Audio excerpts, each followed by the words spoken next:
Have you ever wondered what it truly feels like to be trapped in a world where every breath you take could be your last, where the metal walls around you hum with latent energy and the weight of 1,000 lives presses upon your shoulders?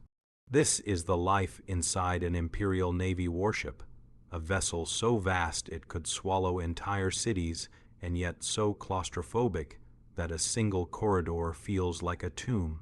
The hull groaned with the strain of the void as the Imperator Eternus cut through the darkness between stars, its engines thrumming like a heartbeat, mechanical, relentless, and inescapable. For those aboard, the stars were not a wonder, not a map of freedom. They were a void that reminded them daily that they were prisoners of the Emperor's endless war. The ship's corridors were labyrinthine, metal walls slick with condensation, and the faint residue of ozone from the plasma conduits. Here, every sound echoed, a boot striking steel, a lever being pulled, a voice whispering a prayer to the god, Emperor. The air smelled of grease, burnt circuitry, and the ever-present tang of recycled oxygen. For the crew, this was home, but it was a home of steel, discipline, and constant vigilance. The Imperial Navy did not tolerate weakness, hesitation, or fear. And yet, fear was everywhere coiling in the shadows of the maintenance shafts, drifting along the deck plates like a living entity, whispering promises of sudden death or quiet madness. Lieutenant Marius Corrin moved through the dimly lit corridors with a practiced stride, his uniform crisp, his gaze sharp. He had been aboard the Imperator Eternus for 7 standard years, yet each day felt like the first, each day a trial of endurance against the cold void outside, the burning expectations of his superiors, and the unpredictable, often lethal whims of war itself. Around him, the crew scuttled like insects engineers carrying power cells the size of a man, gunners checking their last cannons, navigators poring over star maps that charted nothing but death. Chaos. Here, everyone had a purpose, and any deviation from that purpose could mean immediate reassignment, or worse, an unceremonious disappearance in the void. The ship's officers often reminded the crew of the Emperor's mercy, yet mercy aboard an Imperial Navy vessel was a concept stretched thin. Lives were expendable, the ship was eternal.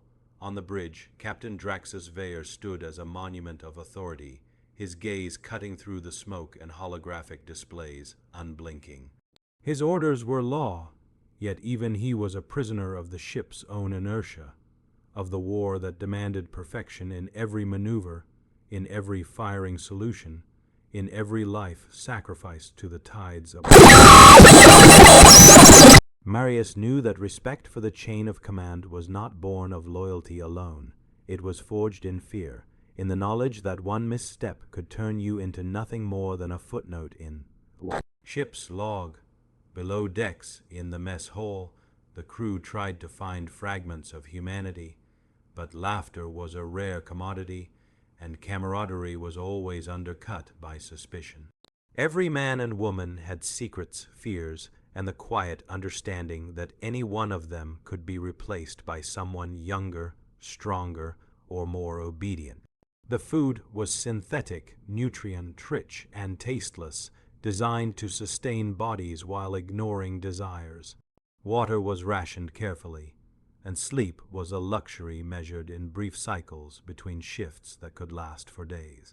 Life aboard a warship was endurance, not living, and yet it demanded devotion as if the crew were willing participants in their own martyrdom. The ship's machinery was a beast of its own. The reactors pulsed with power, distributing energy to weapon systems that could annihilate entire planets, shields that could hold against orbital bombardments, and engines that defied the natural laws of space-time.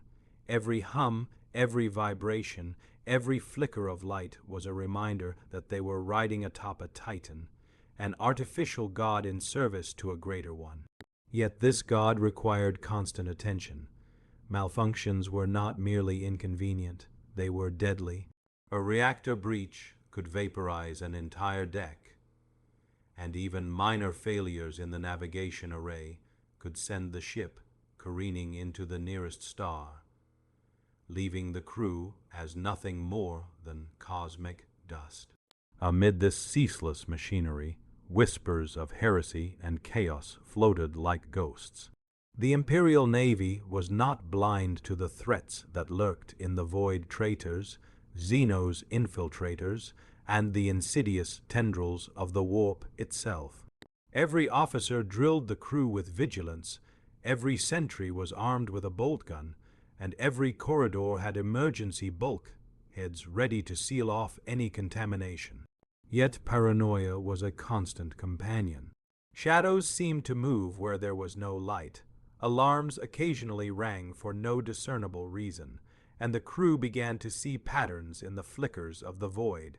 Marius had learned early to trust his instincts, for in the void, instinct often meant the difference between survival and annihilation. Life aboard the Imperator Eternus was regimented, but danger came in unannounced waves. Routine drills were as punishing as actual engagements, for the Imperial Navy demanded absolute readiness at all times. Combat could erupt without warning, a Xenos raider suddenly appearing from a warp rift, a pirate flotilla emerging from a gas cloud, or the insidious corruption of chaos manifesting in forms no human mind was meant to comprehend. In such moments, every officer, gunner, and engineer was forced to confront the fragility of their own existence. One wrong calculation, one hesitation, and the ship's great guns could become instruments of self-destruction rather than salvation. The bridge's main viewport displayed the cold infinity of space, punctuated by distant stars and the occasional glow of a planet below. To the uninitiated, the sight might inspire awe. To those aboard, it was a reminder of their duty. They were custodians of the Emperor's will, enforcers of his edicts, and soldiers in a war that had no end. Time aboard the ship was strange hours blended into days, days into weeks, and weeks into cycles that felt eternal. The void outside was silent, yet its emptiness was oppressive, a constant test of the mind's resilience. Even the strongest officers occasionally felt the creeping madness of isolation, the subtle erasure of identity beneath the weight of relentless duty. Despite the oppressive hierarchy and the omnipresent fear, there were moments of clarity, instances where the machinery, the crew, and the mission aligned perfectly. A gunnery exercise executed flawlessly, an engineering team restoring a failing drive under impossible conditions, or a successful jump through warp space. These were fleeting victories, but they reminded the crew why they endured. In those moments, they were not merely cogs in an endless machine. They were warriors, guardians of humanity's Imperium, and participants in a saga that stretched across the galaxy. Yet, even in triumph, the shadow of the next crisis loomed. In the void, there is no respite, no pause, only preparation for the next threat, the next decision, the next death. Marius paused in a narrow corridor, listening to the distant thrum of the ship's engines. Somewhere above, alarms echoed faintly, a reminder that even routine operations were laced with risk. He thought of the legends of the Imperial Navy, stories of ships that had survived impossible odds, of captains who had stared into the heart of chaos and emerged unbroken. Those stories were comforting, but only barely. They were myths, perhaps, or perhaps warnings. Life aboard the Imperator Eternus was not about heroism. It was about endurance, obedience, and survival. And sometimes survival was not enough. The warship itself was a microcosm of the Imperium, a world of strict order, ceaseless vigilance, and unyielding expectation. Every corridor, every engine room, every gun deck, and every officer's cabin was a testament to humanity's relentless drive to endure, to dominate, and to impose its will upon the universe. Yet, for all its might, the Imperator Eternus was fragile. Beneath the layers of steel and circuitry, beneath the hum of reactors and the fire of its weapons, it was still human lives that powered it. And in the endless void, human lives were fragile indeed. As the ship drifted through the starless void, Marius felt the weight of the Emperor's expectation pressing down on him, heavier than any armor, sharper than any blade. He understood, as every officer must, that life aboard an Imperial Navy warship was not merely a duty, it was a crucible. And in that crucible, men and women were forged into instruments of war, capable of greatness, yet always on the edge of annihilation. There was no glory without sacrifice, no triumph without terror, and no certainty without fear. In the darkness between stars, the Imperator Eternus carried humanity's hope, its power, and its doom, all within its iron womb. The void outside remained silent, yet the silence was a predator, patient and unyielding. Lieutenant Marius Corrin moved through the dimly lit corridors with a sense of purpose. But even purpose could not banish the ever-present dread. Rumors had reached the bridge hours ago. A distress beacon, fragmented and barely decipherable, flickering from a nearby system. The ship's astropathic signals had struggled to interpret it, but the message was clear. Someone or something was in need, and the void was a trap. In the officers' quarters, Captain Draxus Veyer convened a council. Maps flickered on the hololithic table, displaying planets like luminescent scars on the black canvas of space. Veyer's eyes, cold and unyielding, scanned the data. The message came from a mining colony orbiting a dead sun, a place long abandoned, its populace supposedly annihilated by the predations of Xeno's raiders. Yet the signal was real. The Imperium did not ignore the cries of the loyal, and ignoring it was unthinkable. Still, every officer at the table felt the same unspoken fear. The void is never generous, and no distress is ever simple. Marius entered the room, his boots clanging against steel, echoing like distant cannon fire. He had been assigned to oversee reconnaissance, though the weight of responsibility pressed upon him like the gravity of a collapsing star. "The sensor readings are inconsistent," he reported, voice steady despite the adrenaline pumping beneath his ribs. "Radiation spikes, warp interference, and residual energy signatures suggest anomalies. It doesn't match known Xenos patterns." A murmur spread among the officers. The Imperial Navy had seen horrors, yes, but the warp, the dimension of madness and chaos, was beyond comprehension. Few ships returned unscathed after crossing its tendrils. Even fewer returned unchanged. Veyer did not flinch. "Prepare the reconnaissance fleet," he ordered. "We will investigate. I want full analysis before engagement. We do not act blindly." As preparations began, the crew scuttled through the corridors like shadows themselves, performing duties with mechanical precision. Yet beneath that precision simmered fear. Mechanics whispered of strange malfunctions, power conduits flickering without cause, automated doors sealing unexpectedly, the faint hum of machinery that seemed almost alive. Superstitions took root in the minds of the young recruits, whispers of chaos, murmurs of ghosts trapped in the void, echoes of lives long past. Older crewmen shook their heads at such talk, but even they could not ignore the chill crawling beneath the steel decks. Marius walked past the armory, where the weapons were already being prepared. Las guns, plasma guns, and the heavier railguns were checked with obsessive care. Every shot counted in the void, and mistakes were fatal. He could sense the tension in the air, thick as the recycled oxygen they breathed.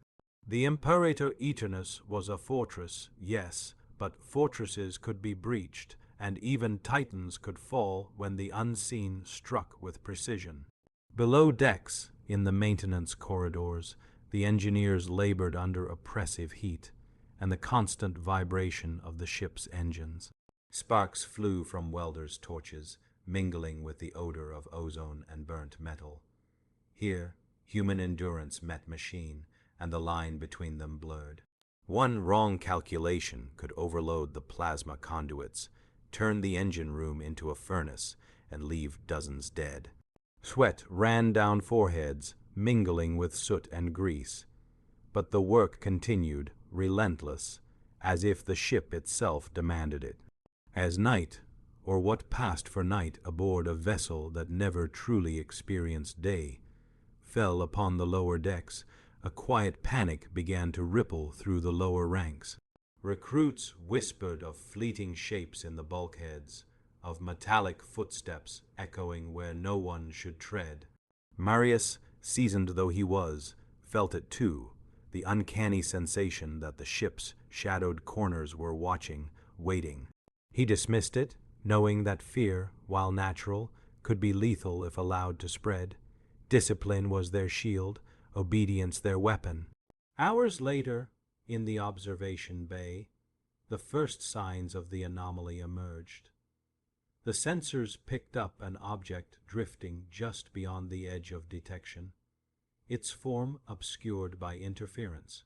The readings were inconsistent, flickering like a heartbeat. It's massive, muttered the senior navigator, her fingers trembling as she adjusted the holographic display. But alive. The room fell silent, each officer aware that the word was sacrilege in normal conversation. Yet the question lingered. How could something this immense, this inexplicable, exist in the void and survive undetected until now? Veyer's decision was immediate. Prepare boarding teams. We will investigate directly. The Emperor demands action, not speculation. The order was absolute, and Marius felt the familiar surge of adrenaline that came with imminent danger. He gathered his team, hardened soldiers, engineers, and specialists trained to confront the unimaginable. Each knew that this mission could very well be their last, yet none hesitated. To hesitate was to invite death, and the Emperor had no patience for the weak. The boarding shuttle shuddered as it detached from the Imperator Eternus, gliding into the darkness with precise grace. Outside, the stars were distant pinpricks of light, indifferent to the lives that traversed their paths. The anomaly drew closer with each calculated vector, a massive shadow obscuring the stars, its edges jagged and alien. It was like nothing they had ever encountered, a colossal structure, yet organic in movement, drifting silently in the void as if waiting for them. Inside the shuttle, the crew was silent, each lost in their own thoughts. Fear was a tangible entity here, coiled around them like a living thing. Marius gripped the controls, feeling the hum of the shuttle beneath his hands. He thought of the stories, the legends of ships swallowed whole by the void or corrupted by the whispers of chaos. Yet this was not a story. They were on the precipice of one, and in the heart of the void, the line between reality and nightmare blurred. The shuttle docked with a quiet precision, the magnetic clamps locking onto the alien surface. Airlocks hissed as they sealed, and the team prepared to step into the unknown. Marius took a deep breath, the weight of duty pressing down on him. Here, in the darkness, the Emperor's will was their only certainty, and yet certainty was a fragile thing in the presence of the void. As the boarding team stepped onto the alien structure, the first subtle signs of corruption became evident. The metal beneath their boots seemed alive, pulsing faintly with an energy that resonated deep in the bones. The walls whispered with soundless voices, a faint hum that tugged at the edges of sanity. One engineer swore He saw shadows move against the flow of light, flickers that vanished the moment they were observed directly. Each step deeper into the structure amplified the tension, the silence of the void now replaced by the oppressive weight of an intelligence they could not understand. Marius led the team through corridors that twisted unnaturally, geometry defying logic, shapes that should not exist contorting in impossible ways. The team's morale was strained. Even the most disciplined soldiers felt the creeping doubt that this mission was beyond anything the Imperial Navy had ever faced. Yet, retreat was unthinkable. To return without answers would be a failure that the Emperor would not forgive. And so they pressed forward, hearts pounding, senses alert, knowing that each corridor could conceal death, madness, or worse. Then, at the heart of the alien structure, they found it. A chamber vast beyond comprehension, walls lined with glyphs that seemed to shift when observed, a central core pulsing with a light that was not light, a sound that was not sound. The team froze, understanding instantly that they had crossed a threshold. They were no longer merely visitors in the void, they were intruders, trespassers on a plane of existence that did not adhere to the rules of humanity or the Imperium. Marius felt the first stirrings of fear, raw and undeniable. The void had eyes, and it had recognized them. Whispers rose in his mind, alien yet compelling, voices promising knowledge, power, release, or oblivion. He gritted his teeth, drawing strength from the rituals of the Imperial Navy, the prayers to the Emperor, and the steel resolve that had carried him this far. Yet he knew, as all officers must, that survival in the void is never assured. Only vigilance, courage, and unwavering obedience could hold back the tide of madness. The structure itself seemed to respond to their presence, corridors elongating, rooms shifting, and the very air vibrating with an unnatural resonance.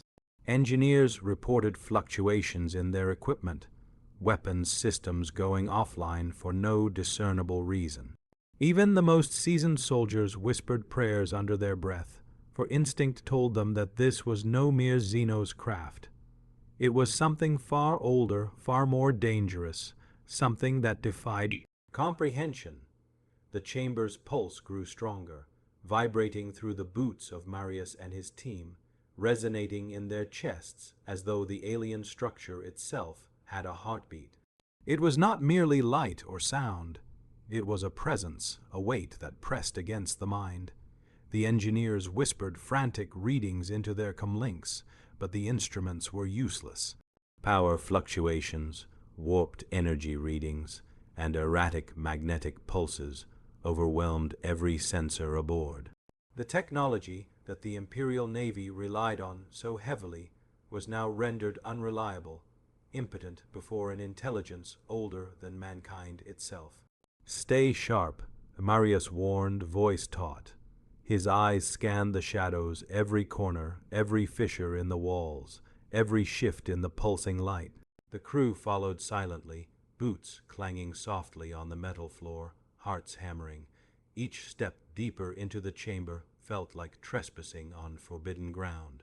One wrong move, one careless thought, could trigger a reaction they could neither predict nor survive.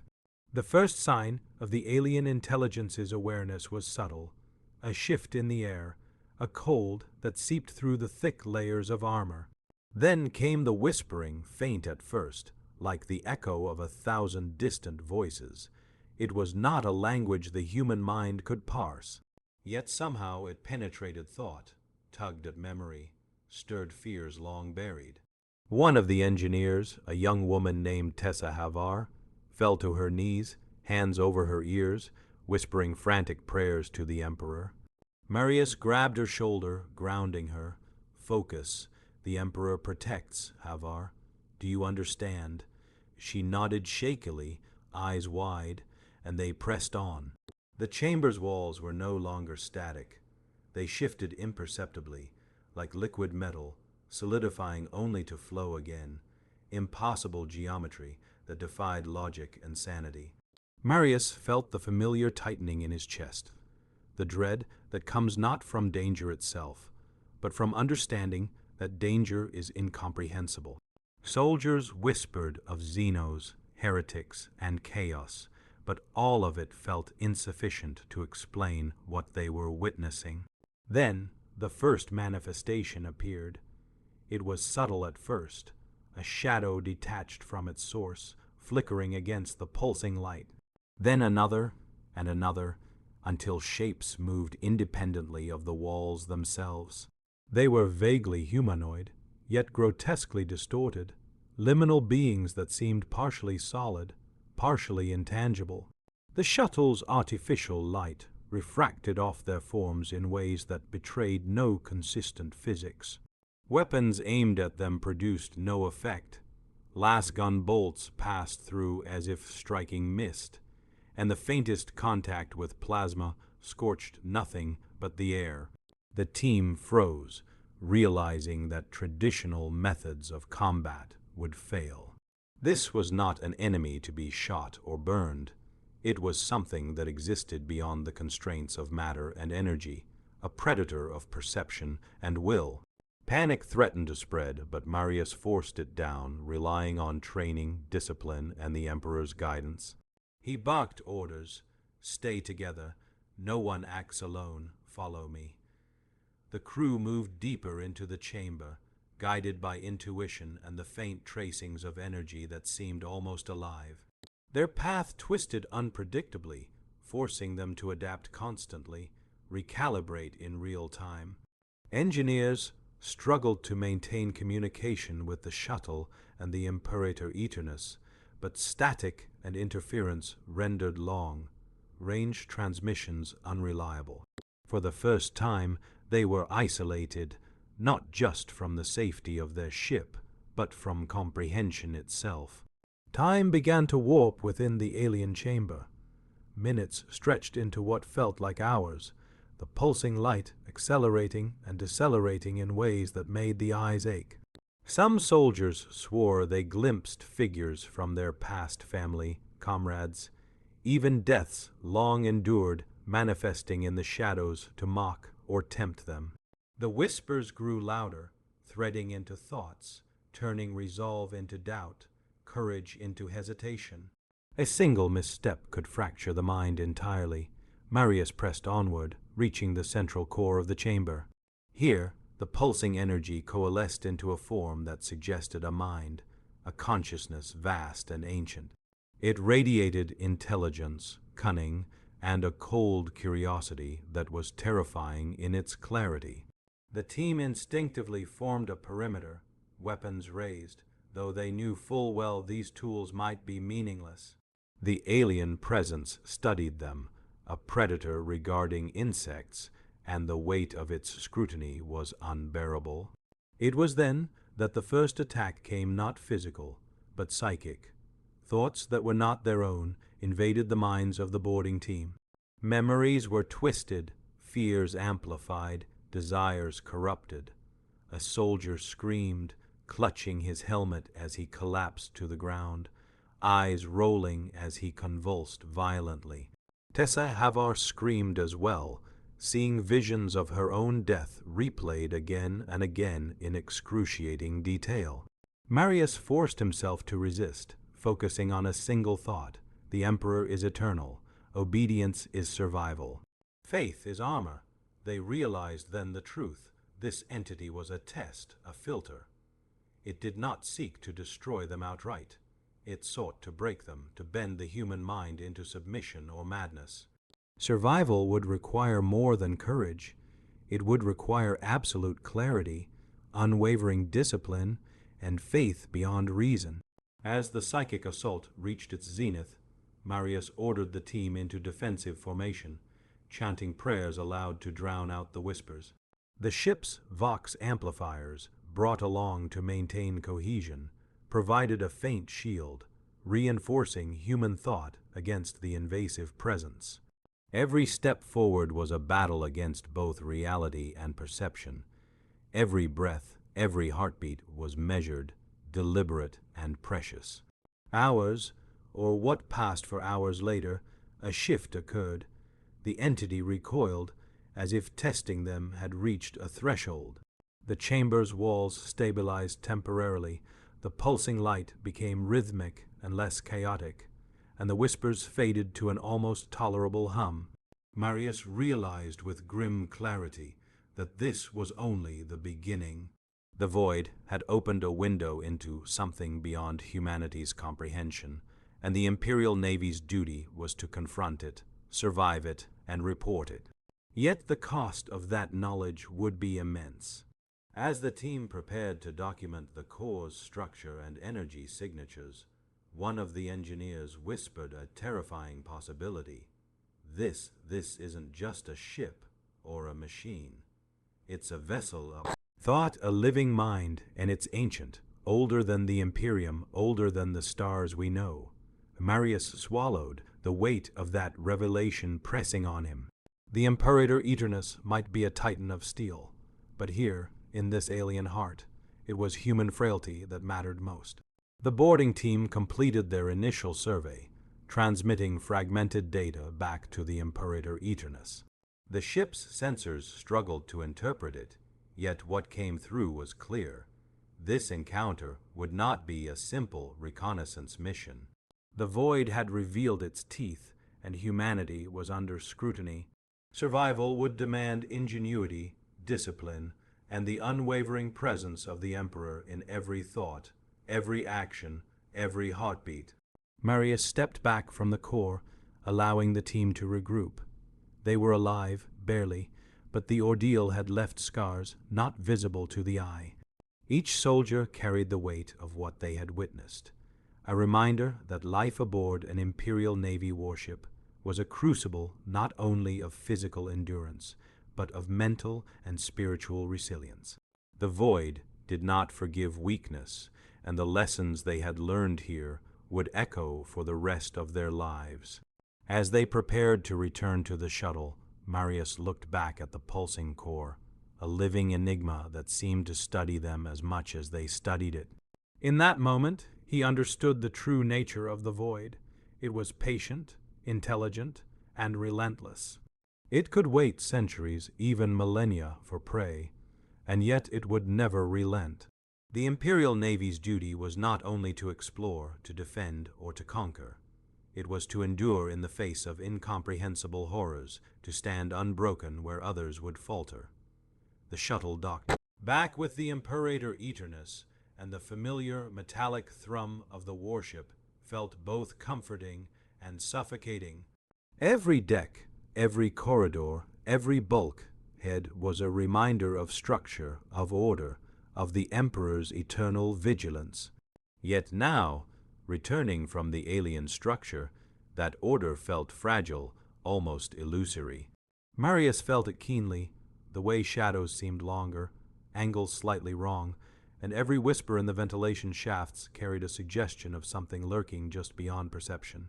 Captain Draxus Vare awaited them on the bridge, his cold eyes narrowing as the boarding team reported their findings. The alien structure's readings were fragmented, incomprehensible, and terrifying. Marius spoke clearly, focusing on facts, suppressing fear. The vessel, it is alive in some capacity. It reacts to observation, seems to communicate on a psychic or cognitive level, and resisted all conventional attacks. It tests those who enter it physically, mentally, spiritually. I believe it is studying us. The captain's expression did not change, yet the tension in the room was palpable. Study us or manipulate us, he said slowly. Whatever it is, it has no morality, no loyalty. It is a threat by its very nature, and threats are to be neutralized. Prepare for full engagement. The Emperor will not tolerate hesitation. As orders were issued, the crew dispersed throughout the ship, moving with the precision and discipline demanded of Imperial Navy personnel. Yet beneath the surface, subtle fractures began to show. Soldiers spoke less, eyes darting nervously to shadows that seemed to move of their own volition. Engineers whispered about sensors malfunctioning without cause, lights flickering despite stable power flow. And those who had entered the alien structure were haunted by images that would not leave their minds, visions of infinite corridors, impossible geometries, and the sense of being watched, measured, judged. Marius retreated to his quarters, needing solitude to regain focus. He meditated briefly, offering prayers to the Emperor, reciting the litanies that had guided him through countless crises. Yet even this ritual, usually a source of comfort, offered only partial relief. The alien presence had left a mark, subtle but undeniable. Thoughts intruded where they should not. Doubts crept in unbidden, and the weight of the void felt as though it had followed them aboard their own ship. Below decks, the crew faced the practical realities of the mission. Weapon systems were recalibrated, shields reinforced, and psychic wards laid across critical nodes of the ship's structure. Yet no physical preparation could shield the mind. Soldiers and engineers alike whispered of fleeting shapes in maintenance shafts, of sounds that did not exist, and of the subtle sensation that the ship itself was responding to the alien influence. Marius knew these were symptoms, not hallucinations. The void had a reach far beyond conventional understanding, and those who ventured near it carried a trace of its presence with them. In the mess hall, attempts at normalcy were fragile. Recruits spoke in hushed tones, exchanging rumors of ghostly visions and whispered commands that seemed to emanate from nowhere. Even veterans, hardened by decades of service, exchanged uneasy glances. It was the first time Marius had seen fear ripple through the crew so palpably. Fear was familiar, yes. It was a tool, a motivator, a necessary restraint, but this was different. This was the kind of fear that gnawed at certainty, at faith, at loyalty itself.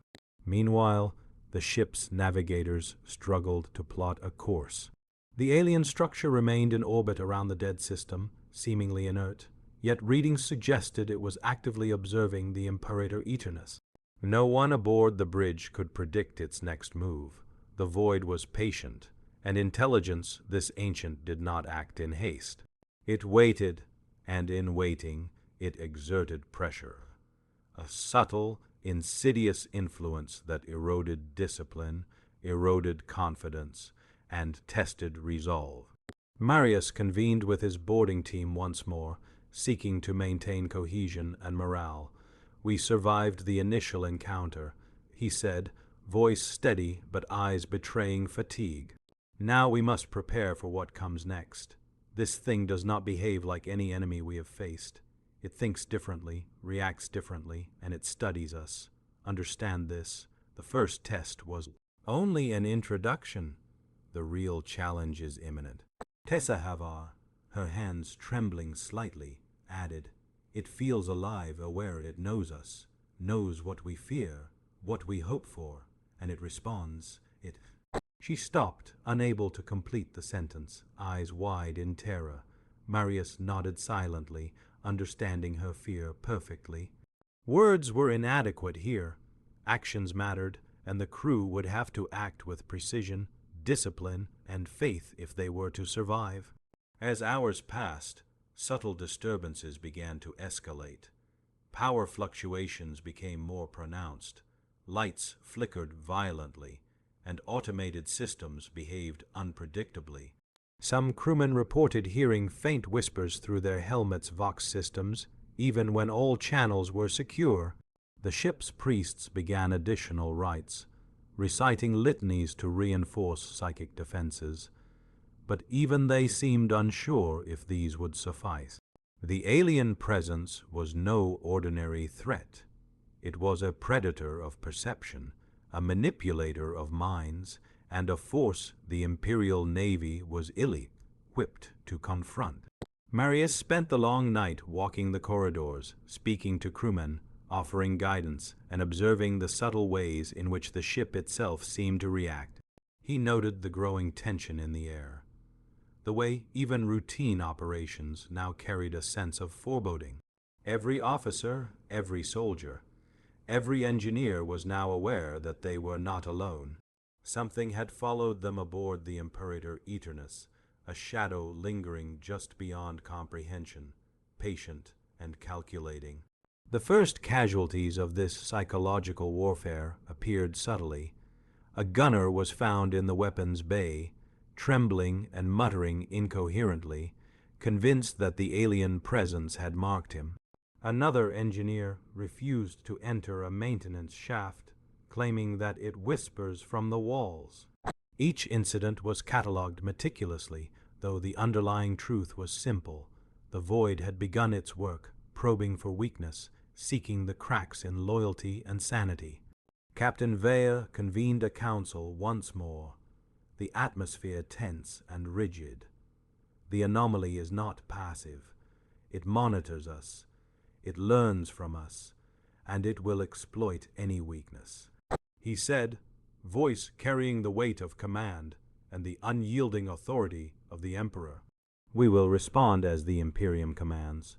Preparation, discipline, and vigilance are our weapons. We endure, we survive, and we strike decisively if required. No hesitation, no doubt. The Emperor protects those who act in his name. Yet, even as orders were given, Marius knew that traditional combat strategy might be irrelevant. This was not a conventional enemy. The rules were no longer clear. Success would require ingenuity, courage, and mental fortitude beyond what most humans could sustain. And for those who faltered, there was no mercy. In the void, in the presence of something beyond comprehension, the only certainty was that weakness would be punished, harshly and without reprieve. The alarms sounded without warning. A shrill, ear-piercing wail echoed through the Imperator Eternus, vibrating against steel decks and shaking the very bones of the crew. Marius was already on his feet, heart hammering as he sprinted through the corridor toward the bridge. Sensors flared with activity, anomalies that had been subtle hours before now erupted with violent intensity. The alien presence was no longer passive. It had breached the ship itself. Reports poured in from every deck. Automated doors malfunctioned, sealing entire corridors with personnel trapped inside.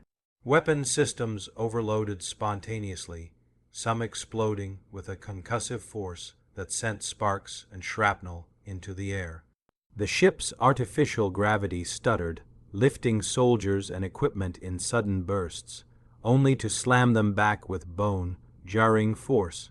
The Imperator Eternus, once a bastion of human engineering, now felt fragile, vulnerable, and alive in ways no one had imagined. Marius reached the bridge to find chaos restrained only by discipline. Captain Vea's presence was magnetic, his voice cutting through the cacophony. Secure the decks. Lock down non-essential personnel. The Emperor demands order. Officers barked orders, directing gunners, engineers, and crew with mechanical precision born of years of relentless training. Yet even the most experienced personnel moved with a tension that betrayed the knowledge they were facing a foe that defied understanding. The breach manifested first in the form of shadows, solid, dark, and ever shifting, moving against the flow of light.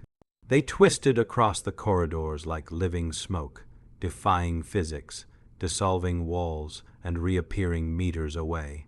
Crewmen who attempted to engage with conventional weapons found their efforts ineffective. Lasguns passed through the shadows harmlessly, plasma weapons sputtered and fizzled, and even heavy bolters seemed impotent against forms that were not entirely material. Marius formed a strike team immediately, gathering soldiers, engineers, and psychically attuned crewmen trained to resist warp influence.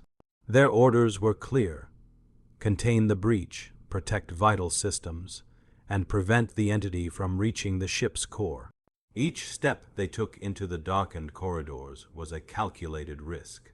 The shadows moved unpredictably, and the longer they remained in its presence, the more oppressive the mental pressure became. The first encounter was brutal. A squad of gunners attempting to reinforce a weapons platform was swallowed by the darkness. Their screams echoed briefly before the corridors returned to silence, leaving only scorched walls and the lingering scent of ozone and burnt metal. Those who witnessed it were shaken. Even hardened veterans faltered under the weight of what they had seen. Marius forced them to continue, relying on discipline and repeated liturgies to fortify their minds. "Do not falter," he barked. "The Emperor is with us." They advanced cautiously, marking their progress with vox beacons and sealing bulkheads behind them to prevent further spread. Each corridor seemed to twist unnaturally, walls elongating and angles shifting when viewed from different perspectives. Marius realized with a creeping dread that the alien presence was manipulating the ship itself, not just the shadows. Metal and machinery bent to its will, corridors became traps, and gravity itself seemed inconsistent, creating disorientation that preyed on the mind. The team reached the first major junction near the engine room. Here, the shadows coalesced into forms more solid, humanoid but grotesque, limbs disproportionate, faces without features, yet somehow expressive in their malevolence. They attacked with precision, moving faster than human reaction could follow. Las-gun bolts dissipated harmlessly. Only the most disciplined strikes, timed perfectly, caused minor effects. Even then, the enemy recoiled, reformed, and counterattacked with unerring efficiency. Marius found himself in the midst of battle, firing his weapon while shouting orders. He could feel the pressure on his mind, subtle but constant, a psychic weight pressing against his thoughts. Some soldiers began to falter, their vision clouding with hallucinations, faces of fallen comrades, visions of impossible futures, whispers that suggested betrayal. It was the entity's strength, preying not on flesh, but on trust, faith, and willpower. Survival required not just weapons, but mental fortitude and unwavering obedience to the Emperor's guidance. Amid the chaos, Tessa Havar acted decisively. Her psychic training allowed her to resist the influence, and she channeled her energies to create a small field of stability, a sanctuary within the corridor. Soldiers sheltered within it found their senses cleared, their minds steadying enough to regain control of weapons and coordinate counterattacks. Marius recognized her courage and leadership in that moment. She had become the linchpin of their survival. The breach spread unpredictably, shifting through maintenance shafts, engine compartments, and living quarters. Entire decks experienced localized gravity failures, flickering lights, and phantom alarms. The crew struggled to hold positions while the entity probed and tested their defenses. Captain Vea ordered the containment teams to converge at key junctions, reinforcing bulkheads and sealing off sections to isolate the shadows. It was a war of containment, not eradication, for conventional means were ineffective. Hours, or what seemed like hours, passed in relentless tension. The shadows retreated only in response to focused psychic wards and disciplined defensive formations. The team realized that the alien presence was studying them, learning, adapting, and exploiting weaknesses. Every action, every hesitation, every expression of fear or doubt fed its understanding of human behavior. It was a predator of thought, and the crew had become both prey and specimen.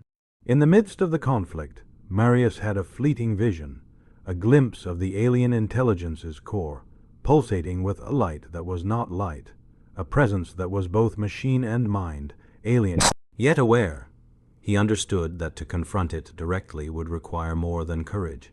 It would require unity, focus, and sacrifice.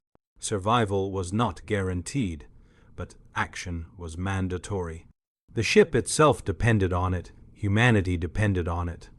The corridors of the Imperator Eternus were scarred, echoing with the distant tremors of the ship's wounded systems. The shadows had retreated for now, lingering only in peripheral vision and in the corners of sensors that could no longer be trusted. Marius walked slowly, each step measured, aware that every creak of metal, every flicker of light could conceal danger. The crew had endured hours of psychic assaults, physical threats, and inexplicable phenomena. Exhaustion hung over them like a suffocating fog. Captain Veyer convened his officers in the bridge, a room that had become the anchor of order amid chaos. Holographic maps flickered, showing the alien structure drifting silently near the dead system, a dark sentinel that waited, patient and unmoved. Veyer's eyes were sharp, unyielding. "We have survived the initial assault, but survival is not enough. The shadows, the influence, they test us, they observe us, they learn from every action, every hesitation." Marius took his place among the officers, reviewing the reports from reconnaissance teams. The alien presence had demonstrated remarkable adaptability, responding to human tactics in ways that were unnerving. Weapons were ineffective unless used in concert with psychic reinforcement. Corridors were traps unless cleared systematically. Even the ship's engineering systems were vulnerable to manipulation. It was clear conventional tactics alone would not prevail. Veyer's decision was decisive. "We will strike where they are weakest, not with brute force, but with precision. Targeted boarding parties, psychic stabilization fields, coordinated bulkhead lockdowns. We exploit their adaptation. With speed and discipline, hesitation will be fatal." The officers nodded, understanding that the stakes were not simply life or death. They were survival of the ship, the crew, and perhaps a fraction of humanity's Imperium. In the corridors below, Marius gathered his strike teams. Weapons were rechecked, psychic wards reinforced, and soldiers steeled themselves for what would come. The alien entity's influence lingered, insidious and patient. Some of the crew faltered under the weight of unseen eyes, recalling visions from the alien core, endless corridors, impossible geometries, and the whispering of futures they could not survive. Marius knew he had to maintain order, or the shadows would consume more than the decks. They would consume minds. The first phase of the counterattack focused on containment. Bulkheads were sealed, creating controlled zones where the shadows could be isolated. Engineers worked feverishly to reroute power, stabilize gravity, and reinforce hull integrity.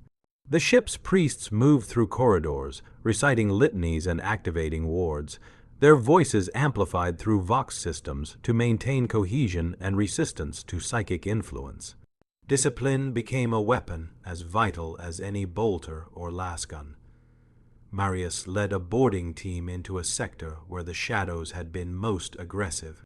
Their mission was clear: reclaim control, neutralize the immediate threat, and secure corridors for engineering and evacuation teams.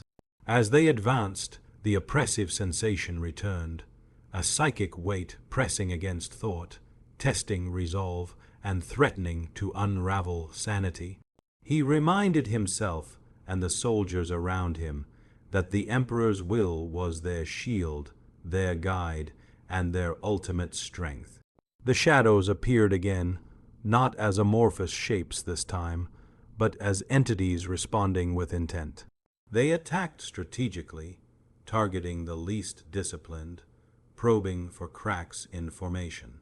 Soldiers had to fire in coordinated volleys while simultaneously maintaining psychic fields to prevent intrusions into their minds. It was exhausting, both physically and mentally, yet progress was made, corridors were reclaimed, lights restored, and sensors slowly began to function reliably. In one corridor, Tessa Havar demonstrated her growing mastery of psychic stabilization. She extended a faint aura of influence, anchoring the soldiers' minds, shielding them from hallucinations, whispers, and fear. Her eyes burned with concentration, sweat dripping down her face. Steady, focus, the Emperor is our guide, she shouted, and the soldiers regained composure enough to advance. The shadows recoiled slightly, as though aware of her psychic strength, testing others first before confronting her directly. Meanwhile, the ship's engineering teams worked tirelessly to repair damage and reinforce sections that had been compromised. Gravity systems were patched, power conduits rerouted, and weapons recalibrated. Marius understood the symbiotic relationship. The physical integrity of the ship and the mental integrity of the crew were inseparable. One falter, one weak mind, and the entity could exploit it to spread further. The warship was a living system, and the enemy had learned to strike at its mind as well as its steel. Hours of painstaking effort brought tangible results. The shadows, while still present, were forced to retreat from critical zones. Sensors gradually returned, revealing the twisted geometry of the alien structure in more clarity, though comprehension remained elusive. Marius noted patterns, rhythms in movement, preferred zones of activity, and responses to psychic energy. It was not fully understood, but knowledge offered leverage. The entity, ancient and calculating, could be studied, predicted, and, perhaps, countered. Captain Weyer addressed the bridge again, his voice steady, commanding, unwavering. "We have bought time. We have reclaimed what the void sought to claim, but do not mistake this for victory. This is preparation, not triumph. The enemy is patient, intelligent, and relentless. We must remain disciplined, focused, and united. Only then can we hope to endure." Marius returned to his team, inspecting each soldier for signs of fatigue, mental strain, or psychic intrusion. Some exhibited subtle tremors, muttered prayers, or hollow gazes, symptoms of exposure to the alien presence. He reminded them constantly, hold your formation, trust your training, trust each other. The Emperor watches, and we endure. As the hours bled into a strange, measured void of time aboard the Imperator Eternus, the crew stabilized. Yet the ship itself seemed to sigh, as though acknowledging their small victories but reminding them of the ever-present danger. The shadows were still out there, still adapting, still observing. The alien intelligence was patient. It learned from every move, every hesitation, and every act of courage. The night aboard the warship offered no reprieve. Sleep was fragmented, dreams haunted by impossible geometries and whispers from the void. Officers struggled to maintain morale, repeating prayers and protocols to anchor sanity. Marius understood that the next confrontation would be decisive. This was not merely a skirmish. It would test the crew's cohesion, their faith, and their understanding of reality itself. The Imperator Eternus shuddered under the weight of the void's scrutiny. The alien presence, patient, intelligent, and merciless, had pushed the ship and crew to their limits. For days, the corridors had been battlegrounds of both steel and mind, a crucible testing endurance, discipline, and faith. Now, all that remained was the final confrontation, an engagement that would determine the fate of the ship, its crew, and perhaps the very integrity of human will in the face of incomprehensible forces. Lieutenant Marius Corrin stood on the bridge, eyes fixed on the readings streaming from the alien structure. It pulsed with a light that was not light, a heartbeat that was not a heartbeat, yet unmistakably alive. Captain Weyer's presence was a tower of authority beside him, unyielding even as every sensor screamed warning. "This ends now," Weyer said, voice cutting through the tension. "We either reclaim this vessel, or we die knowing we failed the Emperor's will." The boarding teams were assembled, weapons charged, psychic wards active, and every soldier steeled for confrontation. Marius surveyed his people, the engineers who kept the ship alive, the gunners who wielded firepower that could annihilate worlds, the psychically trained who could shield minds from corruption. They were exhausted, haunted by visions and whispers, yet resolute. Every heartbeat, every breath was a declaration of human defiance. The breach began to flare once more. Shadows surged from corridors and maintenance shafts, coalescing into forms more solid than before, yet still flickering between material and immaterial. They moved with uncanny coordination, testing every formation, probing every weakness. Soldiers fired relentlessly, while psychics maintained the protective wards that allowed human will to endure. Yet for all their efforts, it was clear the entity was adapting, learning, predicting, and exploiting vulnerabilities. Marius led the first strike team into the central junction, where sensors indicated the core of the alien presence. The corridors twisted unnaturally, gravity shifting in impossible ways. Soldiers stumbled, fought against forces that made no sense, yet pressed forward. Every step was a battle of discipline against instinct, obedience against fear. Here, in the heart of the ship, the void became immediate, palpable, and alive. Then, the entity revealed itself fully.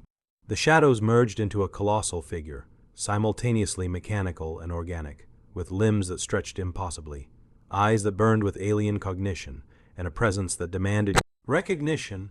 It did not attack immediately. It observed, calculating, testing. Marius and his team held their ground, bolters raised, psychic fields braced. Every ounce of training, faith, and discipline converged into a single point of resistance. The first assault was psychic. Thoughts, fears, and memories were twisted and magnified, creating visions of loss, betrayal, and futility. Soldiers saw comrades die in endless repetition. Officers witnessed commands ignored, engines explode, and the ship itself tear apart. Marius fought to anchor his mind, repeating the litanies of the Emperor, focusing on duty and grounding himself in the present. One by one, the team stabilized under his guidance, their collective will becoming a bulwark against the alien intrusion. Physical combat followed. Shadows lunged, twisting through space with impossible speed, striking with precision. Lasguns scorched the air, bolters tore apart semi-solid forms, and plasma fire lashed the creature's edges. Engineers focused on the ship itself, rerouting power to defensive systems and reinforcing bulkheads weakened by the alien influence. Tessa Havar's psychic field expanded, stabilizing corridors and providing a center of calm amidst chaos. The creature adapted, but so did the humans.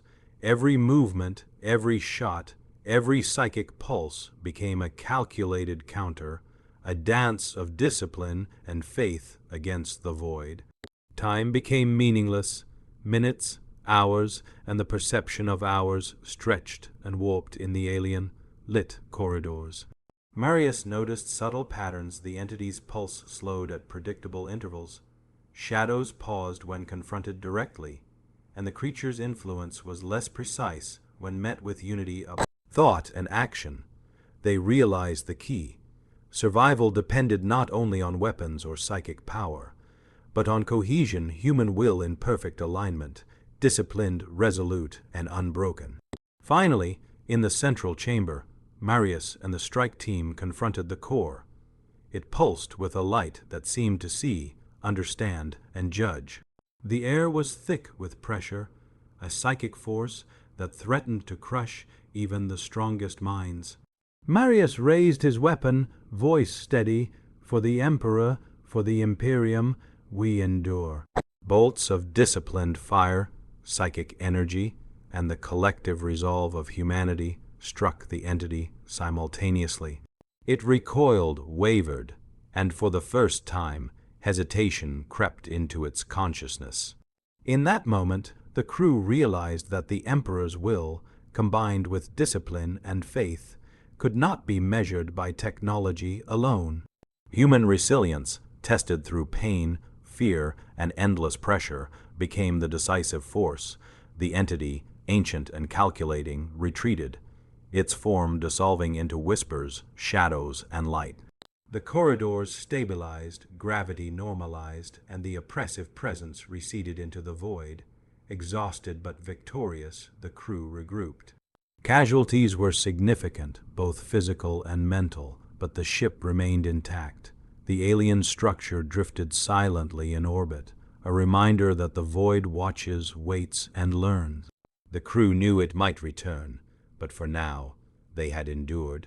The Imperator Eternus had survived, and so had the humans aboard it, not through technology alone, but through unity, discipline, and unwavering faith in the Emperor.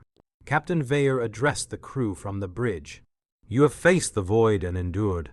Know this, the Emperor watches all, and your loyalty, courage, and discipline have been your salvation. The enemy is patient, the void is eternal, but humanity endures. We endure. Remember this day." Marius walked the corridors once more, observing his people. Some prayed silently, some helped wounded comrades, some simply stared at the walls as if remembering what had transpired. The scars of the encounter would linger, yet so would the understanding that life aboard an Imperial Navy warship is more than service. It is endurance, sacrifice, and faith in the face of Principal Halls?